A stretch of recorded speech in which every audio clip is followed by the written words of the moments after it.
Hello, and welcome to a special mini episode of Allegedly Astrology. I'm Dana, the astrologer on this podcast, and I'm doing a brief solo episode covering the astrology of missing Titanic tourist submarine, which I will then compare to the original chart of the Titanic. If you're interested in learning more about your birth chart and the astrology of your own personal catastrophes, email allegedlyastrology@gmail.com to book a reading with me. And with that, let's get into this. On Sunday, June 18th, 2023 at 4 a.m., an unregulated DIY submarine named the Titan began its mission to the bottom of the ocean floor to tour the wreckage of the Titanic, which is located roughly 12,500 feet below sea level. That seems really deep. The mission cost $250,000 per person, and 5 people are aboard, including CEO and founder of OceanGate Expeditions, which is the company who owns the sub. His name is Stockton Rush. British billionaire explorer Hamish Harding, French diver Paul-Henri Nargeolet, and Pakistani businessman Shahzada Dawood and his son Suleiman Dawood, who was only 19 years old. The submarine, which is said to be the size of a minivan, submerged on Sunday morning off the coast of Newfoundland. About an hour and 45 minutes later, the sub lost contact with the outside world. It was equipped with 4 days of oxygen at the time of submersion, and the entire mission was only supposed to take 8 hours in total. So let's check out this astrology. This all happened the morning after a new moon in Gemini, and this chart has a Gemini sun, moon, and rising. Gemini is the restless air sign associated with curiosity and ingenuity. New moons are tricky to navigate because the light of the moon is not visible in the sky to guide you, and the Titanic famously sunk on a moonless night, where the surroundings were said to be pitch black at the time of sinking, so that's extremely terrifying.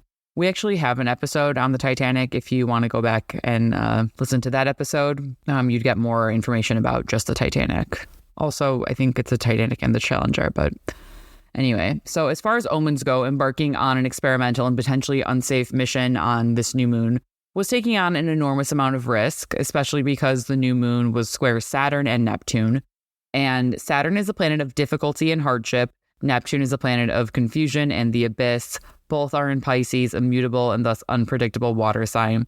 Gemini is also mutable and unpredictable, and it's an air sign. And Gemini loves creative experimentation. So despite all of the obvious risk involved with boarding a DIY submarine, steered by what I am hearing is a PlayStation controller, it's very Gemini to be stimulated by curiosity and to seek stimulation and to just throw caution to the wind when there's, the opportunity to learn something, when your curiosity is stoked, etc. Gemini is also the first air sign, and one of the main factors discussed in this story is the limited amount of air on board the sub. And it's ruled by Mercury, the planet of communication, which, as we know, has been cut off since Sunday morning. And both of these things are related to Mercury in Gemini, square Saturn in Pisces. Saturn is the planet of no, the word no. It's the planet of obstacles, hardship, obstruction, and Neptune is a planet of confusion and deception, named after literally the god of the sea. Pisces is a water sign symbolized by 2 fish swimming away from each other, and Pisces is an extremely powerful sign. It's on the 10th house of this chart. The 10th house represents action aboard and the legacy of this mission. So a really powerful water sign being associated with the legacy of this mission, clearly makes sense. Squares are 90-degree angles, and they signify tension and conflict that require action and a change of course. So a new moon squared by Neptune can bring feelings of intoxication or confusion, which, if we're lucky, all the discomfort will lead to clarity. And a new moon squared by Saturn indicates obstacles that make us change our plans. So Saturn is plans, and the square is, saying that we need new plans. So Saturn represents both the devil and the fear of God, and it's stationed retrograde on Saturday afternoon. When a planet is stationary, the energy of that planet can feel static and even omnipresent, and stationary Saturn can represent feelings of fear and uncertainty, like lingering in the air. This is the first time Saturn is stationing retrograde since it entered Pisces in early March 2023. Upon entry, most astrologers linked Saturn in Pisces with oceanic problems and hypothesized issues like overfishing, rising and falling sea levels, and sea pollution. And these are really good educated guesses because they're existing problems, and so all of them are correct. And all these issues are associated with Saturn and Pisces. But what is specifically interesting to me is how it seems like the ocean and ocean life have literally been turning on humans in the very brief time since Saturn entered Pisces.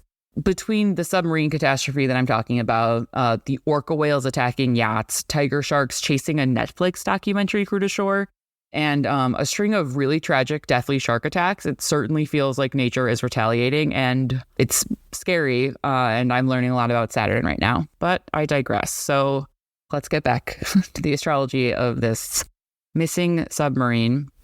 So the moon entered water sign Cancer at 6:57 a.m. Eastern time on Sunday morning, which would have been a few hours into the mission, maybe around the time that communication failed. At 8:59 p.m. Eastern on Sunday, June 18th, a Hellenistic void of course moon period began.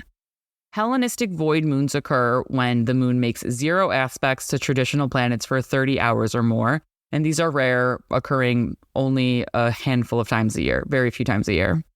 This one, however, lasted 60 hours, so it's a double void of course moon for the final days of Gemini season, and that's pretty on the nose since Gemini is doubles, and it's especially weird so closely after this intense and confusing Gemini new moon. Think of the moon like hands on a clock. It's the fastest planet in our solar system, and its aspects manifest the symbolism of astrology into our material reality.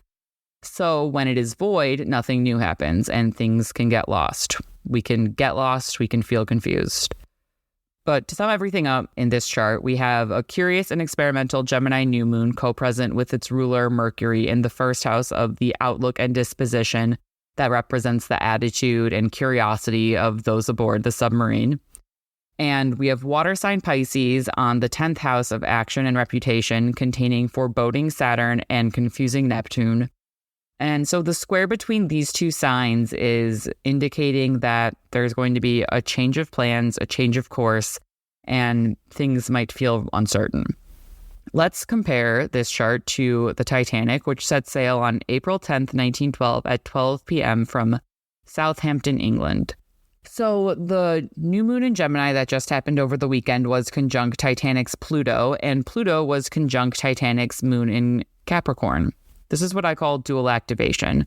The moon is emotions and the present moment, and Pluto is the planet of the highest tiers of power, people at those levels.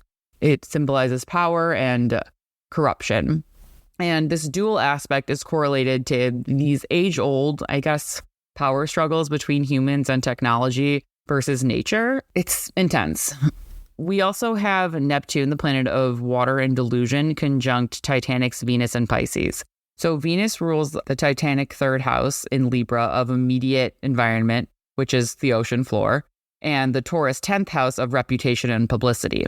Neptune is also related to disappearances, so it makes sense that a disappearance directly linked to the Titanic is in the news right now. Uranus is also in Taurus, conjunct Titanic, Saturn in the 10th house, and Uranus is the planet of innovation and unpredictability. Saturn is fear and punishment. So with this happening in the 10th house of legacy, we are once again getting this uncanny and urgent event related to the original catastrophe. The nodal return of the Titanic officially begins July 17th, but it was first triggered on April 20th, 2023 by the solar eclipse in Aries, which was the first eclipse on the Aries-Libra axis. Eclipses are major predictive tools in astrology, and the nodal return and nodal oppositions are hugely significant for predicting life outcomes and the outcomes of events. Eclipses relate to unexpected life-changing events, and the Aries eclipse in April was in the Titanic's 9th house of exploration and adventure.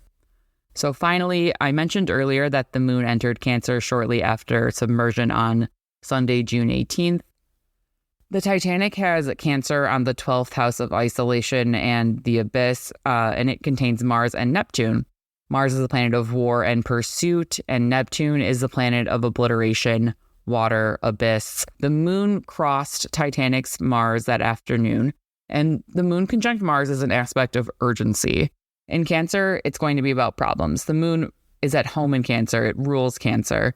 So it's very comfortable and has a lot of power. Mars is at its most desperate in Cancer. So the moon helps Mars and Mars hinders the moon. So this indicates problems as well as problem solving related to emotions and fear and present danger.